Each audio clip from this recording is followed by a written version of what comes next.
What's up, Raider Nation? I am Raider Glenn Diesel, and this is Commitment to bring you excellent podcasts.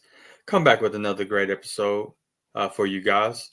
Today, I want to talk about the work of John Spytek and Pete Carroll this offseason with the hiring of, the front office moves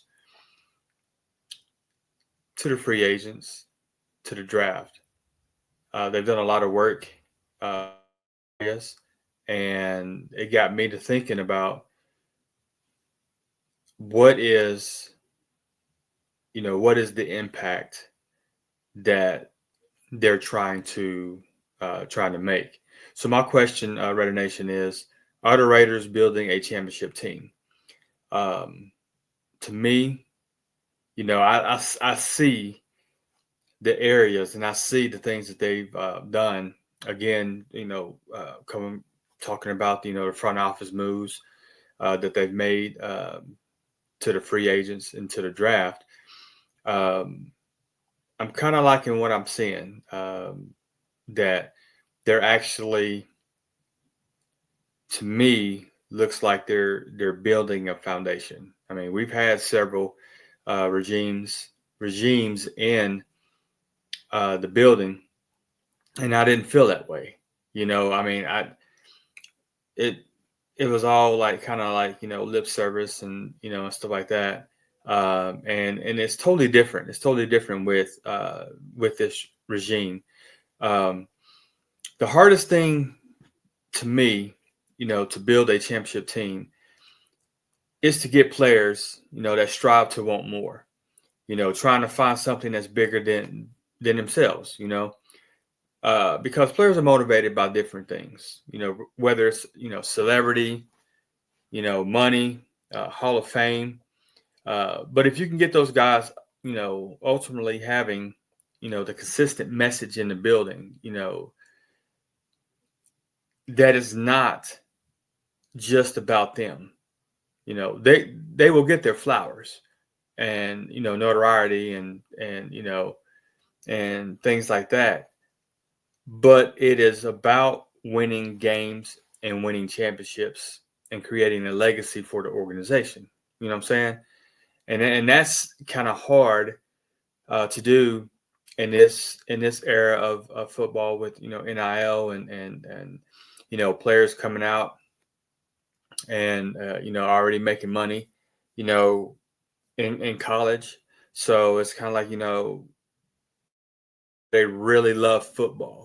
You know what I'm saying? Like, is this something um, that they put above anything else? You know, then you get an entire team.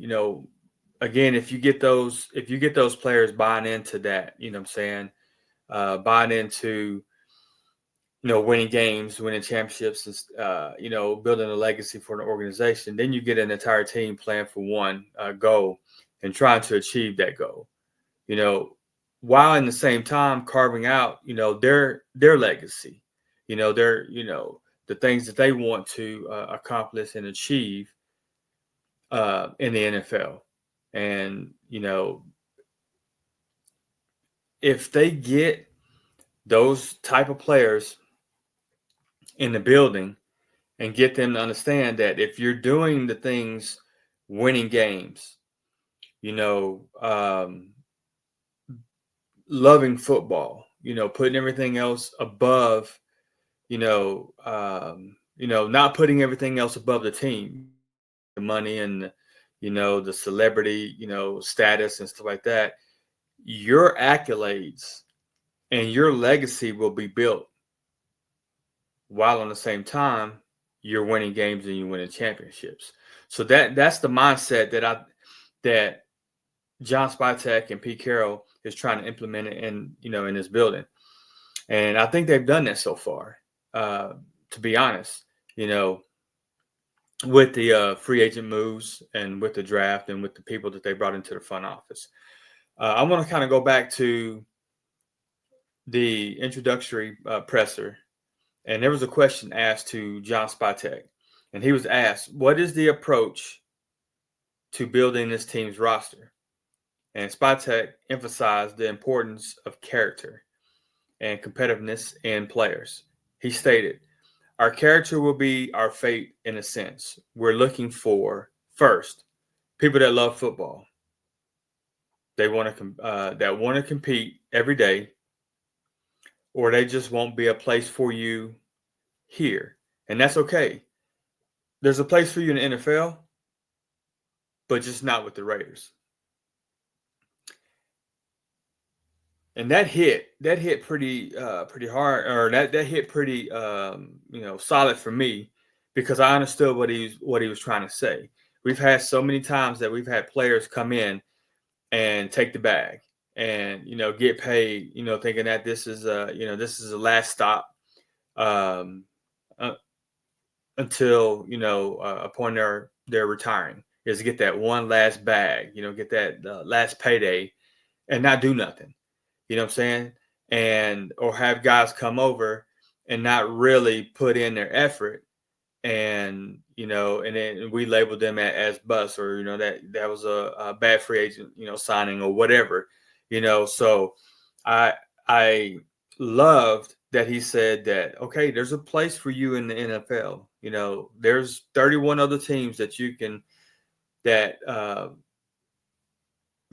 your wagon to, but it just won't be here with the Raiders. And I love that. He went on to say, "We want it to be a hard team to make. We want it to be a hard job for you every day. And just because you make the 53-man roster, the hard work doesn't stop there. Now you're working every day to keep your job, because there's other people and other hungry guys on this roster that is trying to take your job. But for those that are willing to step up and to challenge and be a part of that, there will be a great reward at the end of that. We've both lived it," talking about him and Pete Carroll, "and we know what it looks like to win championships." So I thought that was very telling, that he said that there's a great reward at the end of that. And basically what that is that they're looking for guys that love football, that love to compete, that puts everything else, aside, the selfishness and, playing for themselves and not playing for, your brothers or whatever, not playing for the money, not playing for the celebrity status, just 53 men all on one page, grinding for one goal, and that's to win games and championships. And when he said that there was a great reward at the end of that, basically what he means by that is that, I'm just going to kind of break it down. So just looking at the free agent signings and what that means. So with the people that we brought into to the building this offseason, there was only a couple guys that got a 2-year contract. One of those players was safety Jeremy Chin. He got a 2-year, $18 million contract. He's 27 years old. He's played for Dan Quinn. So Dan Quinn is a disciple of Pete Carroll and has been with Pete Carroll for probably 15 years in the league. So it runs the same scheme. So that is a Pete Carroll scheme that Jeremy Chin is basically leaving, coming, to Las Vegas. So there's, he should be able to, step right in and be able to play that style of football that Pete Carroll is looking for. They brought in Alex Kappa, excuse me, to a 2-year, $11 million contract. He's 30 years old. He won a Super Bowl with Brady and Spytek, who was in the front office that brought him in. So there's two key guys there that they brought in, that's veterans, that one has, skins on the wall in a Super Bowl, knows what it looks like, knows what it smells like, what it sounds like, how to compete every day. He had an injury riddled season last year, so they're hoping that he bounces back to his form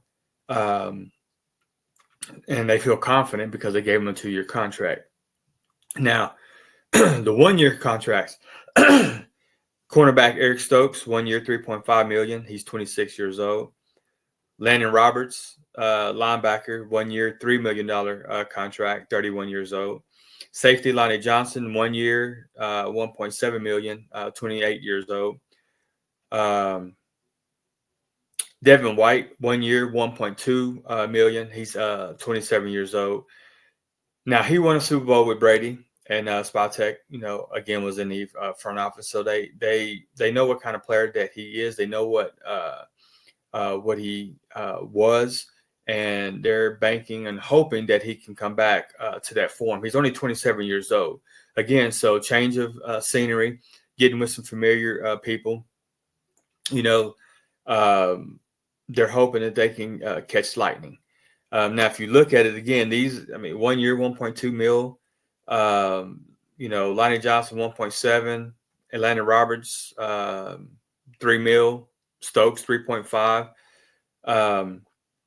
Jalen Smith, 1 year, $1 million contract. He's 30 years old. He did play for Patrick Graham with the Giants, so there's familiarity there. Again, in the scheme, a veteran that has played at a high level. So the reward for these guys and the message to them, and when talking to them, because they could have probably went somewhere else. I'm gonna throw him out there because he is on the list. Raheem Mostert, a 1 year, $1.6 million. He's 33 years old. I don't know how much left that he has in the tank, but I'm just looking at the contracts that was divvied out. Wasn't that much money, Landon Roberts, $3 million for 1 year.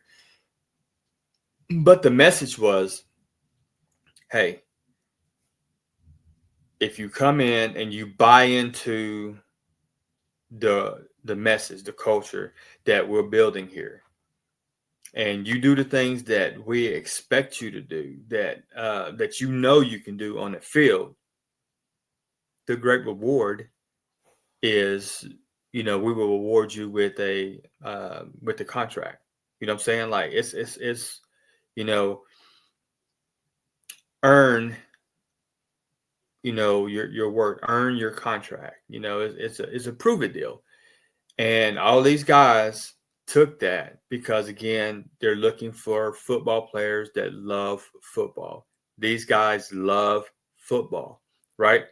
And if everything goes well and they have the season that they're expecting to have, and if they have, the numbers and the things that Spytek and Carroll and Patrick Graham and and Brady is looking for, then you're going to get your reward at the end of that. And I love that message, because we've had a lot of guys that that probably could have stayed because we offered contracts, but they took more money to go somewhere else, which that's cool. I'm not mad at that. You got to make your money, especially in NFL, being a collision sport, and your career can be ended in one snap. So I'm not mad at the idea of the players taking more money that left the building, but at the same time, you have a guy like Malcolm Kuntz that had offers. I mean, he was on the Rush podcast with Max Crosby, and he talked about it. He said he had offers. His agent was coming to him with, offers. And he was like, no. What's the Raiders saying? Because he wanted to stay a Raider, right? And he took a 1 year, $10 million prove-it deal. He's 27 years old, right? And he's banking on himself. The Raiders are banking that, he's going to come back to form after being, injured and not playing or losing his, the season last year, that he's going to get back to form, and he's going to, earn a new contract. You know what I'm saying? So there's guys like that say, okay, now I'm gonna go somewhere else. I'm gonna take the money. Then you have guys like, Malcolm Kuntz that said, no, I want to stay with the Raiders. Yeah, I could have got more money. I could have, got a better deal, but I believe in what they're trying to build here, and I want to be here for um, that legacy building that the Raiders are trying to do. So I love that. Another one was Adam Butler. Adam Butler, uh, had offers to go somewhere else, and the Raiders decided to re-sign him to an extension, or re-sign him to a 3-year, $16.5 million. Isaiah Palmau, 2 years, $7.5 million. Jordan Meredith, a 1 year, $750,000. Charles Snowden, 1 year, $960,000. Sam Webb, 1 year, $985,000. Darnay Holmes, 1 year, $1.25 million. So there's a lot of guys that they kept, that they re-signed, that they feel that is some pieces that they can put alongside the players that is already on the roster and the draft picks that they brought in, that they can build a solid foundation, build a solid foundation to get this organization back to, prominence, to the winning ways, back to, what the Raiders were known for. We were a dominant organization that people feared, that we had so much dominance in the league, and it's been so long that people's forgotten that. And I think this new regime is going to bring that back, to be quite honest with you. Now, when I said, building, something great here, got me to thinking about, okay, so looking at the things that it takes to build, your team into, championship, competitive teams. There's 10 things that you need to get to that point to where, you're a dominant organization, right? And you got to do it. You got to do it in this order. Okay. The first, there's 10 things that you do to build your team, and it's broken up into 3 tiers. Tier 1 is franchise quarterback. So it's been so long since we've had a quarterback that we really can hang our hat on. You know what I'm saying? Like, I mean, Derek Carr could have been that. I mean, he started out as that, and the sky. I mean, we were okay. We were just gradually, from his rookie year to his second year to his third year, we've seen the progressive jump, right? And in 2016, which was arguably our best season that we've had in, God, in so long, he was on the up. He was, an MVP candidate. He probably would have won MVP that year if he wouldn't have broke his leg, right? And that, to me, was the downfall, along with a couple other things. Derek Carr broke his back, so he had a lot of injuries that his game totally changed. He still had the ability and elite, way he went about playing. That's why so many coaches or so many,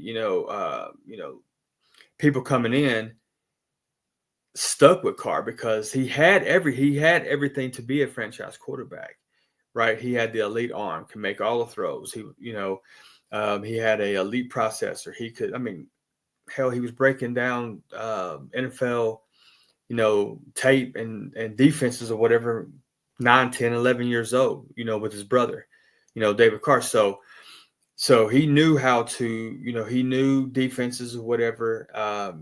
He patented his game after Peyton Manning. He's talked about that cerebral style of play that, he was great at. But I think the mental part of of his game, because he talked about it. When he broke his leg, he said it took him, 3 years to really feel comfortable, and get past that. So if you think about it, he broke his leg in 2016. So you're saying 2019, is when he really, got comfortable, back to kind of playing, his form. So not saying anything about his ability, but I'm saying the mental part of the game is a huge part, probably more so than anything else, because again, being a quarterback, there's a lot of things that is asked of you, and it was times that he wouldn't really stand in the pocket, or he looked like he had happy feet and stuff like that, to where he threw the ball away, or he threw the ball down at the receiver, running backs, feet, on fourth down or whatever. It's just a lot of things, man, that again, the mental part of it. So he could have been a great man. I mean, he was on that trajectory to be a really great quarterback. It just didn't pan out. So we went through so many different quarterbacks since, right? Now, enter Geno Smith. Pete Carroll comes in as the head coach. First thing he wants to do is he wants to get someone that he's had success with, that he knows that can play the position, and knows that he can jump in from day one and win ball games now. And I think that's why we really didn't go after a quarterback early in the draft, because Pete Carroll's on a 3-year deal. He's 73. We don't know how long he's going to be able to coach, or how long he wants to coach. So what I think he's trying to do is he's trying to build a team that he's trying to build win right now from day one, and be competitive, right? And then whatever happens after that, if we're having success and we're winning games, we're going to the playoffs or whatever, and he feels like he wants to come back for a couple more years or whatever, sign an extension. But he is looking at that 3-year window, is like, I got to win now, you know what I'm saying? And, build my legacy, you know what I'm saying? So that way, when I walk off into the sunset, I can say, hey, I got this organization stable. I got it back to, its winning ways. I've done what I needed to do. Now let's easy transition off to someone else, and it's already set. You don't have to really do anything. Just keep it rolling.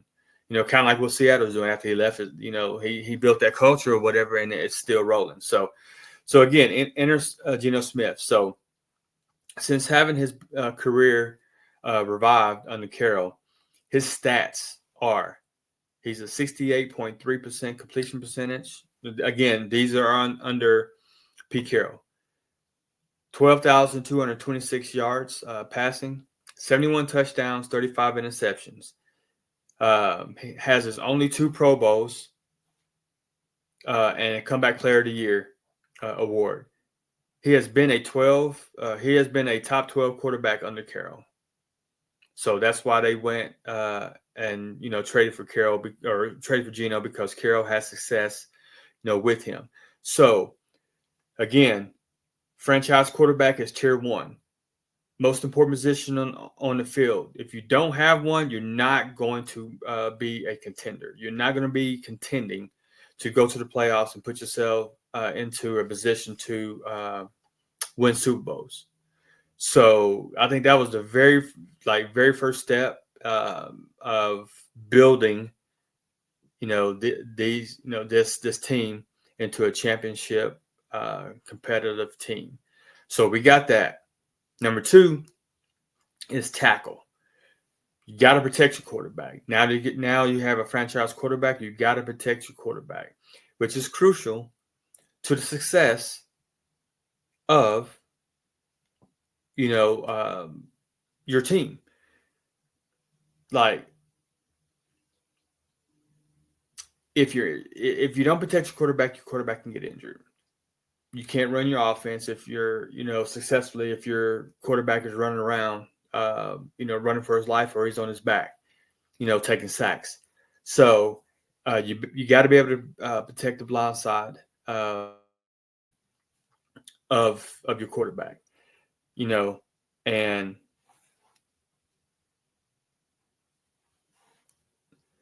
so we have Colton Miller.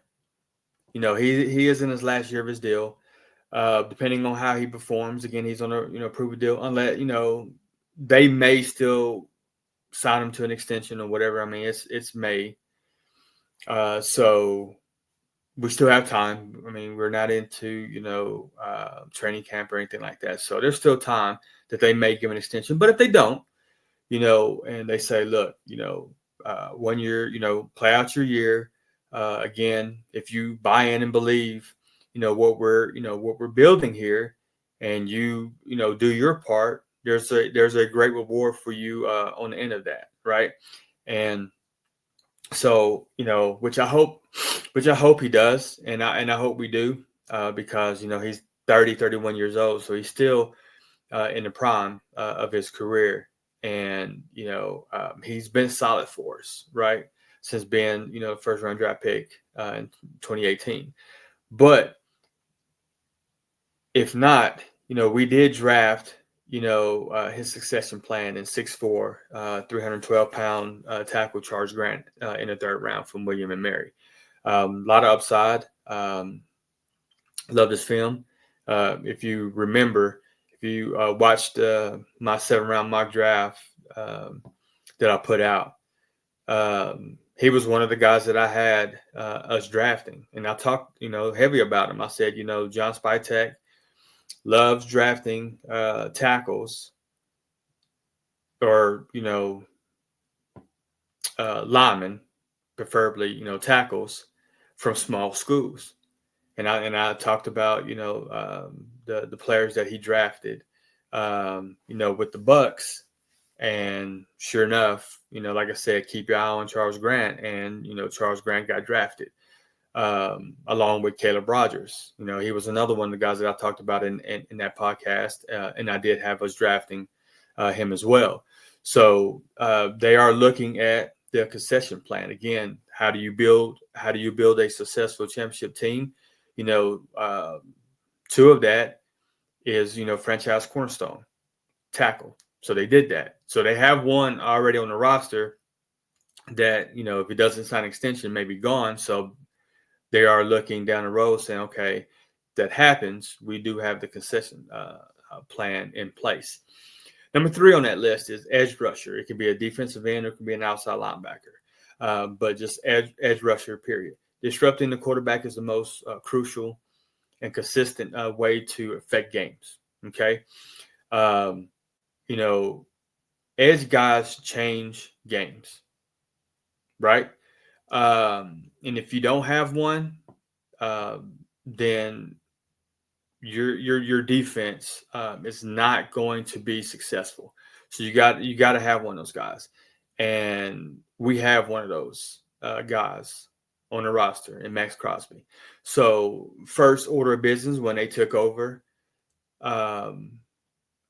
they did so and looked at it and said, okay, these guys are hard to come by.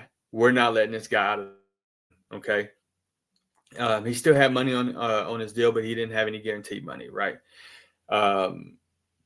Again, they came in and they wanted to reward their best player and send a message to the locker room. If you buy into what we're telling you to do, and you put everything else aside, which Max Crosby does. Max Crosby loves football. He does.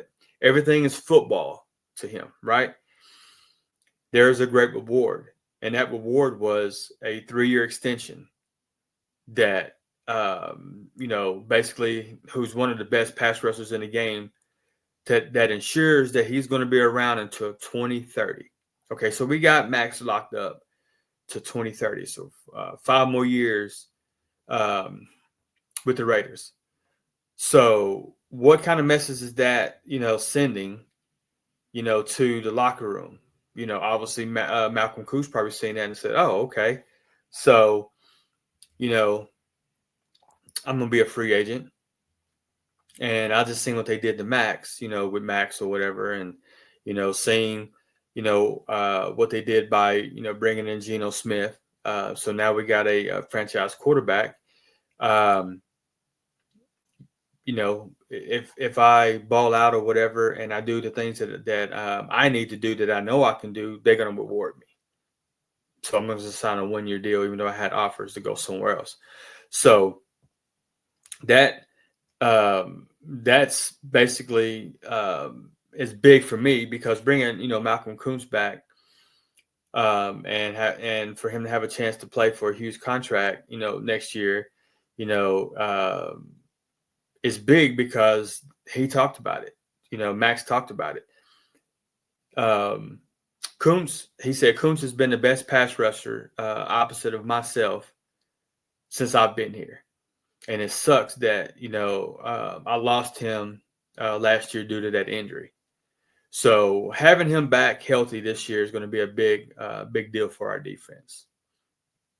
Now, the fourth thing on the list, tier 1 franchise cornerstones, is cornerback.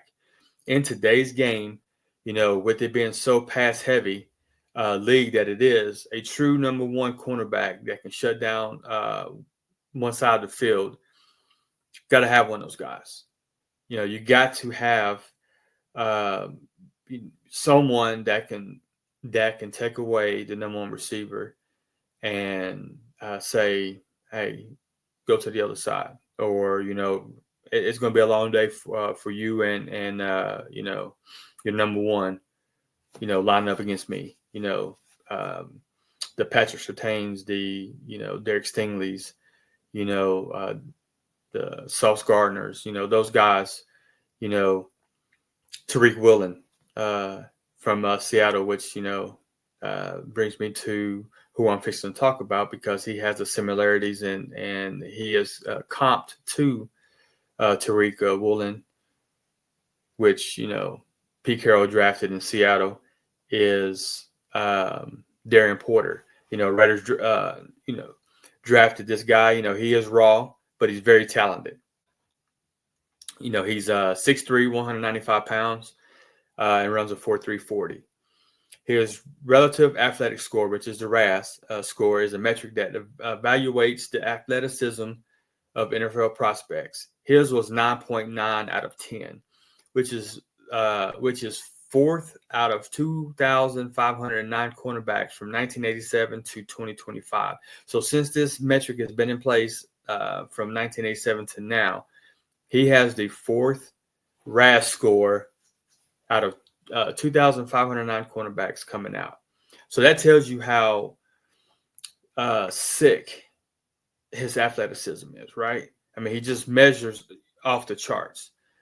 And why I say he's raw is because he's a former wide receiver that transitioned over to cornerback because they had injuries at the cornerback position. And, the coaches felt that he was athletic and had the skills to make the move and that he would be successful. So they went up to him and asked him, hey, would you like to, help us out and play cornerback? And he was like, yeah, whatever. Whatever I need to do to help the team. Ding, ding, ding. Whatever he needs to do to help the team. He was a 4-star wide receiver coming out of high school. He was the fifth rated high schooler or coming out that year, and he said, that's fine. Whatever I need to do to help the team. Unselfish, like, right? He's, well, no, I'm a 4-star receiver. I'm trying to make my name. I'm trying to go into the, to the NFL, whatever, as a receiver, because again, what the receivers' money and all that stuff that they make, and and all that stuff, the celebrity status or whatever. But no, he said, no, whatever you need, coach, I got you. I'll transition over, even though I've never played that position before, right? How scary is that? Never played that position before, but you had the mindset and the ability. I'll be successful at it. Let's go. And so he made the move over, and he did so much to where, again, he got drafted as a cornerback. Okay, but he didn't commit a single penalty in 2024, right? He had 18 pass defenses and 0 touchdowns over the past 2 seasons. So let that set in, right? So he measured off the chart in athleticism, right? He's a wide receiver, a 4-star wide receiver that transitioned over to cornerback because of injuries. Coaches felt confident that he would be successful. He felt that, that he's a football player, that he could be successful at it. Transitioned over, and 2 seasons, 0 touchdowns, and last year did not commit one single penalty. I mean, it's if this kid develops into what his skill set and his athleticism is, he will be an all-pro cornerback in this league. No doubt. No doubt he will be an all-pro cornerback and will be talked about in the same breath as the elite cornerbacks that's playing in this game today. So that's the 4 categories in Tier 1 and franchise cornerstones. Now, Tier 2. So Tier 2 is key building blocks, right? So key building blocks is number 5 is defensive tackle. A dominant defensive tackle that can wreck plays before they start by collapsing the pocket when the quarterback is trying to step up, and can, sack the quarterback. So we signed a solid defensive tackle last year in Christian Wilkins in free agency. He got injured, only played in 5 games. But if healthy, he's a dominant D tackle that can wreak havoc, that can do the things that I'm saying that you need to have for a defensive tackle, collapsing the pocket, being able to wreak havoc and sack the quarterback. We also re-signed Adam Butler to a 3-year extension, or to a 3-year contract, I'm sorry, after stepping up when Wilkins went down. And he had a good season. So he showed what he can do, and which kind of helped him because, he showed that I can be a solid defensive tackle if given a chance, right? And so when Wilkins went down, he stepped up. And Max absolutely loves Adam Butler, right? Because he's a football player. He's a dog. You know what I'm saying? Like, he loves football, and he's one of these guys that likes to compete. He wants to win, and that's the type of culture that Pete Carroll and John Spytek is trying to build in that building. And again, these players see that, and they see that you will be rewarded for your work on the field. And Adam Butler definitely got rewarded with a nice little contract, 3-year contract. Now we also drafted 2 defensive tackles in the draft, in Tonka Hemingway and JJ Pegues. So again, they're building, for the future. They're trying to win now, but they're also trying to build for the future and have depth at these positions. So that way, again, it can be an easy transition. Once one leaves, another one steps in, and it just keeps this train going. So that's number 5. Number 6 is weapon. Now, weapon can be either wide receiver, it can be running back, it can be tight end. It's just basically a explosive skill player who can create mismatches, right? Who can basically, you got to prepare for. You basically are watching film and say, okay, we got to stop that guy, right? Someone that can elevate, your quarterback. and make your quarterback successful as well. And last year we drafted weapon tight end Brock Bowers, who was All Pro as a rookie, and he broke all the rookie records for tight end. Right. So we see what kind of explosive weapon Brock Bowers is. He was a mismatch, even with the quarterbacks that we had. Even with the quarterbacks that we had, throwing the ball last year, Geno Smith and Aiden O'Connell and Desmond Ridder. I mean, he still put up the numbers that he put up. Can you imagine what numbers and what kind of success he can have having a top 12 quarterback like Geno Smith? Getting on the rock. So we got him last year, and then we added to that this year by drafting a generational running back in Ashton Jeanty, who rushed for 2,601 yards last year, or this year in college. He was 27 yards shy of breaking Barry Sanders' rushing record of 2,628, which has stood for 37 years. So let that set in. So there's been, plethora of running backs that's come out since 1988, right? 37 years worth of running backs that's come out, and no one has threatened the that single season rushing record by Barry Sanders, by the great Barry Sanders, right? And to come 27 yards shy of that is remarkable, and it shows you the type of running back and type of skill set that Ashton Jeanty has, and why there was no brainer that sitting at 6 and he's there on the board, you better take him. And I'm glad that the Raiders went against conventional wisdom and people, chirping and talking. Oh, you can't draft a running back at 6. That's just too high, and that's dumb. And they ain't got no. They can't handle a running back. They don't have the team, built for a running back like that, and the offensive line and blah, all that stupid nonsense or whatever. No, you take a generational running back like that, right?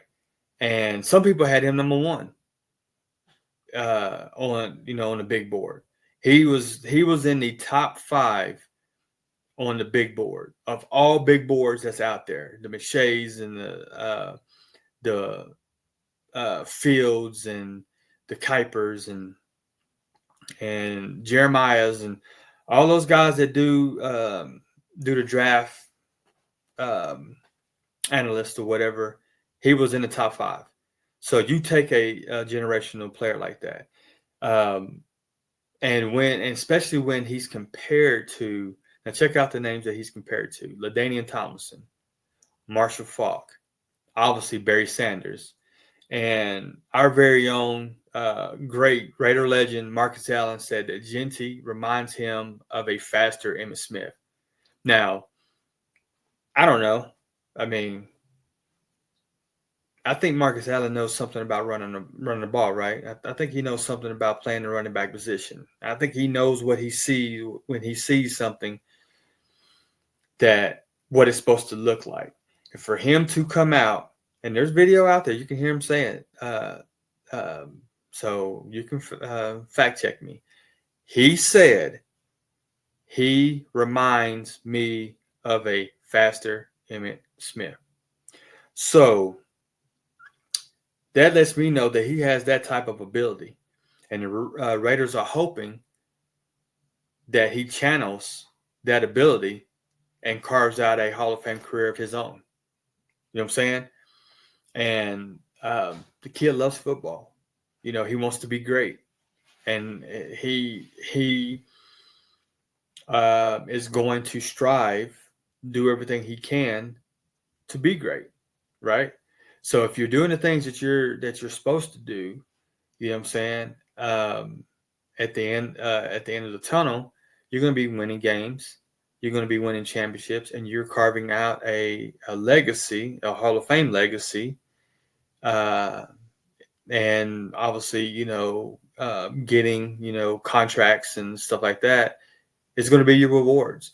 So I'm excited. I mean, like I said, we got a generational tight end last year in the draft in Brock Bowers. We turn around and the next year get a generational running back in the draft. So not only did we have one of those key building blocks, of building a championship team, we have two on the roster now. So I'm pretty excited about that. So number 7 on the list of how to build a championship roster, and again, it's very key piece of key building block is inside O-line. You can't have a leaky interior O-line and expect your quarterback to be successful, be able to run the scheme, be able to do the things that is needed to do, be able to have your running back have success and be successful if you have a bad O-line, if you have a leaky O-line, right? So we already have, Colt Miller, and we got Charles Grant in the mix at tackle, which is a franchise cornerstone. So now part 2 of that is key building blocks is building the inside O-line, right? So we re-signed Jordan Meredith, signed Alex Kappa, as I talked about earlier in the podcast. But we also drafted a 6'5", 312 guard in Caleb Rogers. He can play all 4 positions on the line. He can play, left tackle, left guard, right tackle, right guard. So he has flexibility, and will be competing to earn a starting position in camp. Because I do feel that there's 2 positions that is open. I think, like I said, Colton Miller, left tackle position. Jackson Powers Johnson, JBJ, is going to be our center. And I think, DJ Glaze is going to be our right tackle. So I think the 2 positions that's going to be open is going to be left guard and right guard. And that's going to be Jordan Meredith. That's going to be Dylan Parham. That's going to be Caleb Rogers, Alex Kappa. It's going to be some competition there, and which I'm cool for. Whoever wins out, I want the best starting 5 offensive linemen, bar none. Whoever the top 5 best offensive linemen, get it done. And then we have, like I said, we're definitely going to have depth after that. But Caleb Rogers, basically, to me, is going to be someone to reckon with. Again, if you go back, if you hadn't listened to it, go back and watch my 7-round mock draft. I go in depth, his bio and everything.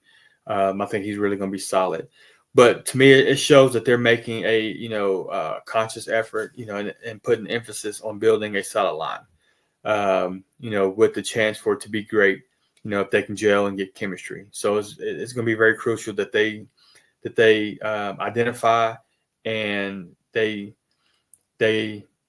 find the 5 offensive linemen early on, so that way they can gel and they can get that chemistry and they can be rocking come week 1.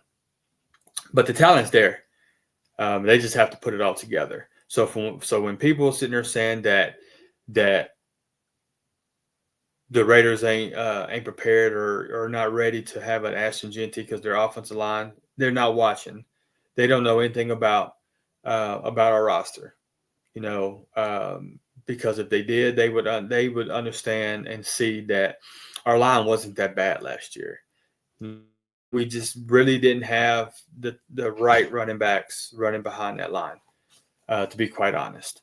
And then it took us Sear McCormick to come in late in the season to really show what that line can be. Because again, you got to have vision. You got to be able to, know where the open lanes were. And Zamir White was missing a lot. He was not finding the right hole. He just didn't have that burst. He was just too indecisive.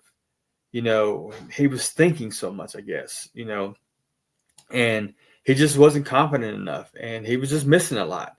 And then Alexander Madison didn't cut it, so Sincere McCormick really came in and showed what that offensive line could do, to be honest with you, and showed that, okay, there is something there. Because if you look at it, when they took over, when Spytek and Carroll took over, they could have made, huge changes. So it's not what they say, it's what they do. So look at what they do. Changes. And they kept telling everybody, we love the line. When everybody's saying, well, you need to do this, and you need to upgrade here. They're like, no, we like our line. And they really didn't make any changes, really. They re-signed Jordan Meredith. They brought in one free agent lineman in free agency in Alex Capra, and they drafted a couple linemen. But they didn't really make any changes on the roster because they truly said, we like our line. So they just have to put it together. It's there, the talent's there. They just have to put it together. And if they do, again, with Geno Smith, with Brock Bowers, with Ashton Genty, with Jacoby Myers, with Michael Mayer, with Trey Tucker, with Jack Besh, we're going to have a pretty explosive offense, to say the least. So, all right. So number 8 on the list is linebacker. Linebacker is a forgotten position. I mean, I don't know why, but, you need a linebacker, basically who can cover. Can run, that can run the sideline to sideline, who can tackle, and basically be the leader of the defense. Again, linebacker play is so less valued than it used to be. And again, I don't know why, but a great linebacker still matters in this league. And I think that's why, they went so heavy in linebacker, this offseason. Bringing in, a Landon Roberts, bringing in Devin White, bringing in Jalen Smith. All 3 veterans that has played at a high level and that has the ability to, if they can get back to form, can be a solid linebacking crew. And then, again, trying to win now and then build for the future. We drafted a linebacker in Cody Lindenberg from Minnesota. And this could really be a late round steal in the draft, just because of his ability to cover, again, run sideline to sideline, and being an excellent, tackler. He has that ability. And again, he doesn't have to step on the field, right away. You know what I'm saying? He doesn't have to really step on the field and try to contribute right now, just because of, the veteran leadership that we brought in. Now, if he goes in and he balls out and he wins that job, so be it. I mean, Spytek said it. We're trying to compile the best 53 man roster that love football, that loves to compete, and that will play hard and play unselfish football, play for the man next to him, all 53 being as one.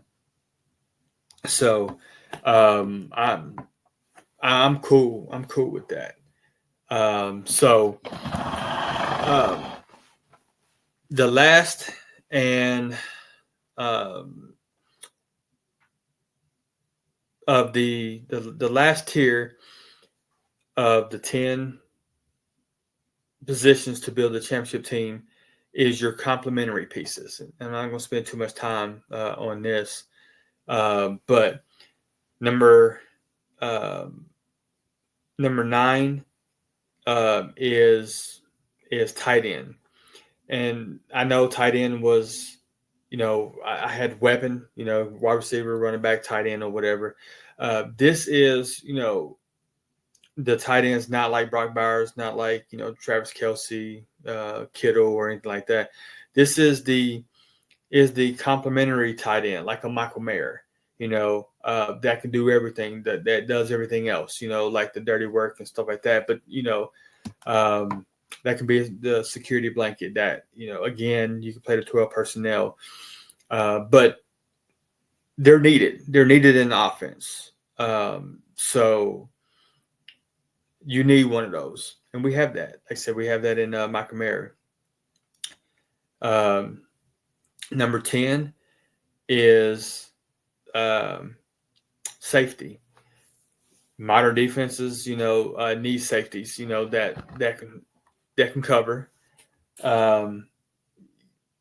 that can cover deep, that can disguise their defenses, that can play in the box, again, rotate in and out, be a Swiss Army knife type of safety, So that goes back to the Jeremy Chin. Jeremy Chin is that type of safety that can do it all. He can play, he can play like in the box. He can play deep, great tackler. He can disguise his defense. He can, basically rotate. It looks like he's going to be in coverage, and then he blitzes off the edge, or he blitzes, for a sack.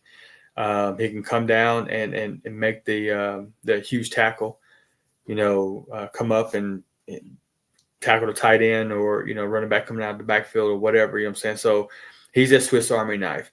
And I think another one that's been slept on is Isaiah Palmau. He did a lot of that last year. He got to step in. He got to play a huge role when Marcus Epps went down. And again, he showed his worth. He showed that he's that type of player that, Pete Carroll and John Spytek, wants, that loves football, that is hungry, that's competitive. And that's why we signed him to a 1-year deal. Hey, come in, prove your deal.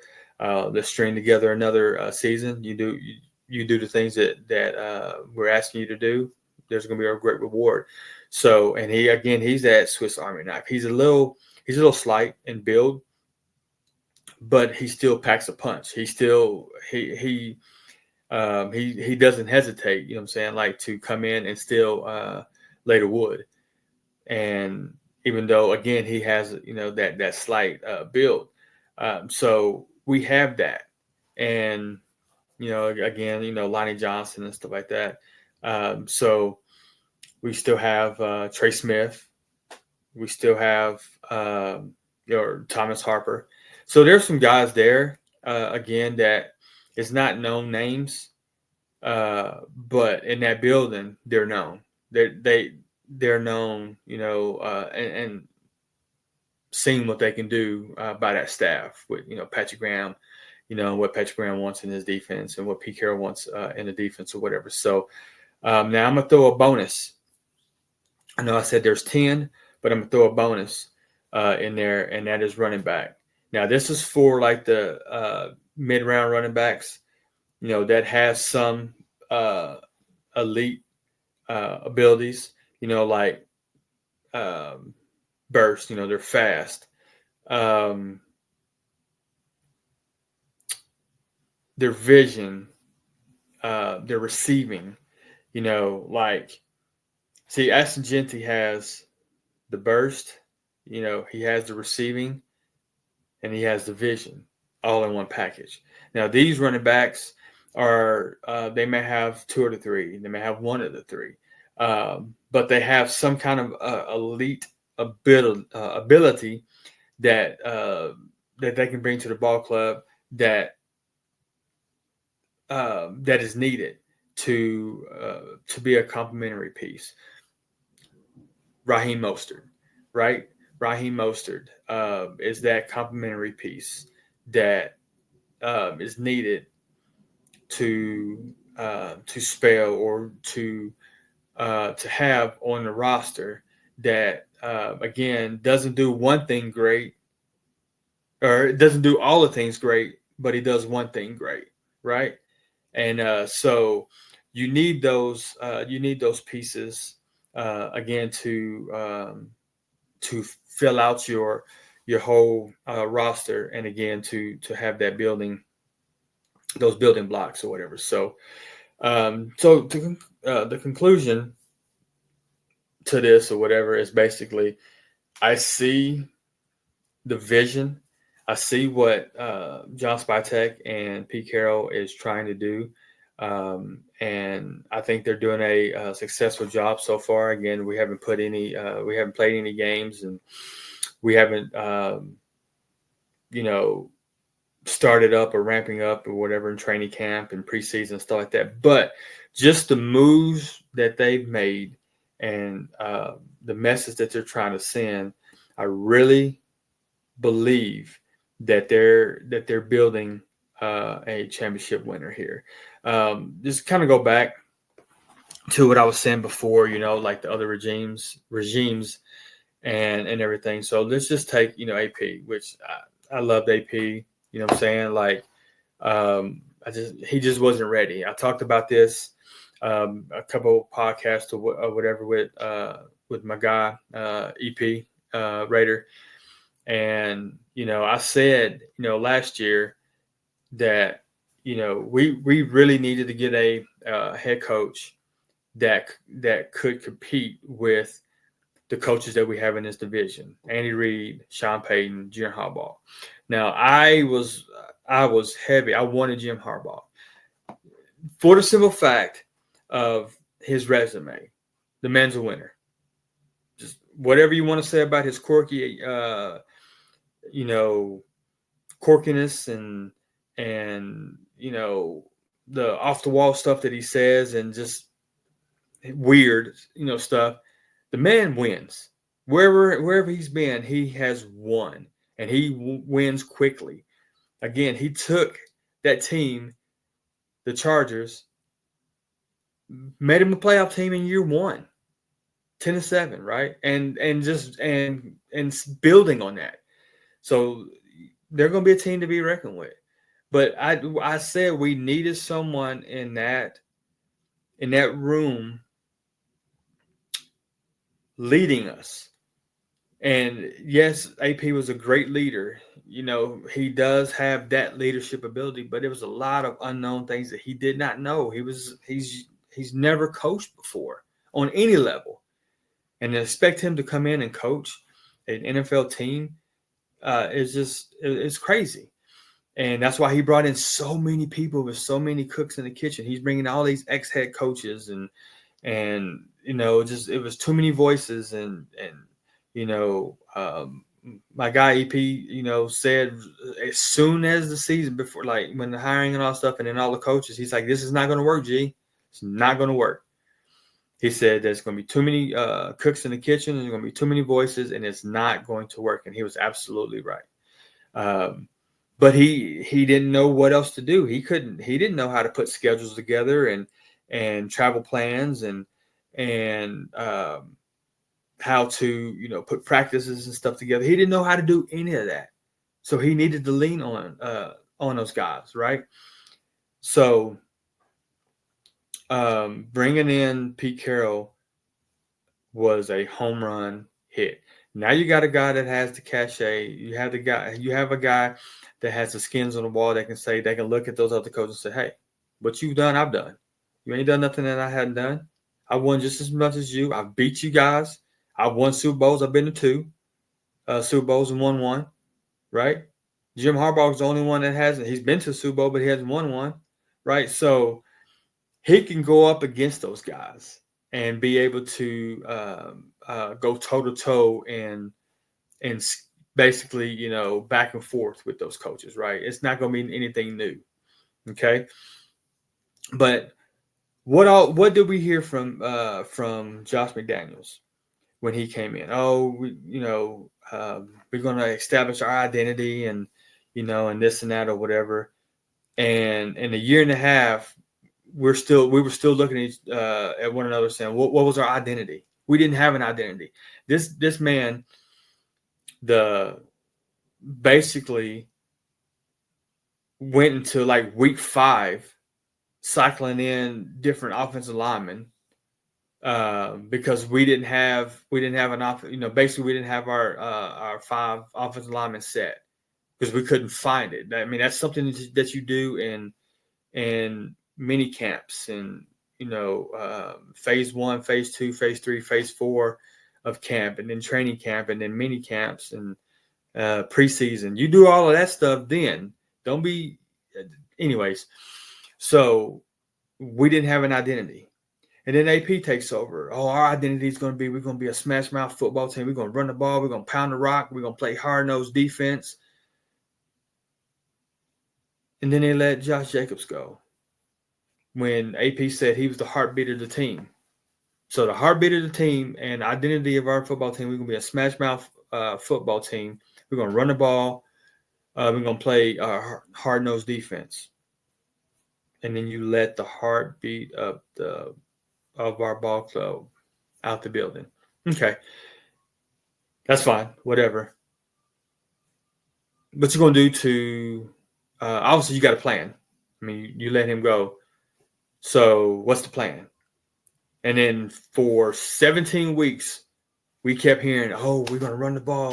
We got to run the ball. We got to run the ball. We got to be, a running team. So you couldn't figure that out in 17 weeks. Like you couldn't do what you said you were trying to set out to do, and that was to be a smash mouth, run the ball first team. So there was no direction. There was no identity. Like they did not. I mean, they was giving us lip service. They kept saying, "Oh, this is what we're going to do. This is what we're going to do," but you didn't do any of that with the actions. It was all lip service. Spytek and Carroll comes in from day one and said, "Our identity of our team is we're going to run the ball. We're going to be a running team and blah blah blah and all that stuff." Right? They go out and get Chip Kelly as the offensive coordinator. Chip Kelly is known for running the ball. He had 2,000-yard rushers last year, and Travion Henderson and Quinshawn Junkins. But let's just take it back a little further. I mean, when he was in the NFL, when he was a head coach, 3 of his 4 seasons as head coach, he was in the top 10 in rushing. And 2 of those seasons, he was in the top 5. So they told us that they were going to that we wanted to run the ball. We're going to be a running team or whatever. So their action to that was, let's go out and hire a innovative offensive mind OC that basically models his game after running the ball. That's step 1. Step 2, go out and get the best running back, a generational running back in the draft with the 6th pick in the first round in Ashton Jeanty. So we let the heartbeat of our team and Josh Jacobs go, but never replaced him. Bringing in, Alexander Madison's and Amir Abdullah and drafting Dylan Lobby and Zamir White, but yet never really tried to do anything, to establish a dominant running back. But we did day one with Spytek and Carroll and Ashton Genty. So that's step two. So we got a running back. We got an offensive coordinator that loves running. Actually, I'm sorry. Step one is Pete Carroll. Pete Carroll obviously runs the football.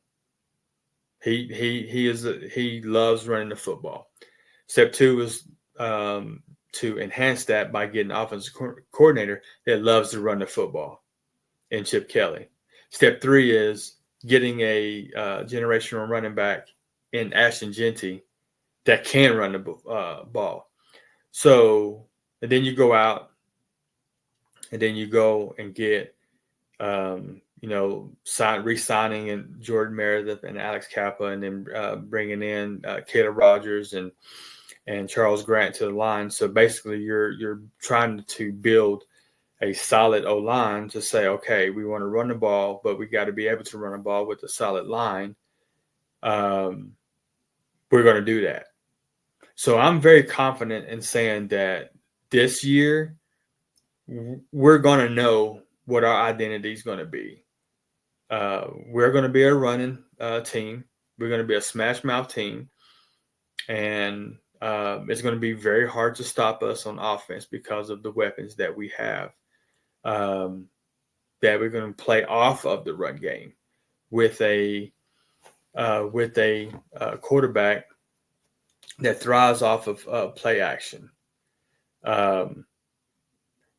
So to kind of give you a couple more stats before I end this, since I'm just sitting there thinking about it now, I'll